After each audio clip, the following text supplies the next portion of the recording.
Good day po mga idol.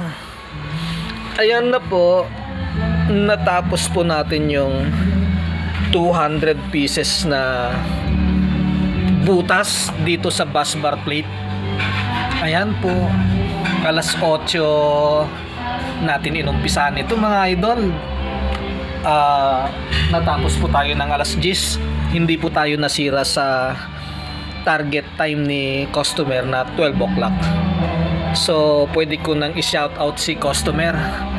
Sir Mike, tapos na po ang 200 pieces na butas dito sa bus bar plate mo. Na tinapos ko po kaagad, Sir Mike, dahil alam ko pong galing ka pa sa Cavite, dumayo rito sa Makati para ipagawa sa amin ang bus bar mo. Thank you so much, Sir Mike. Yun lang po mga idol. Salamat. Bye-bye.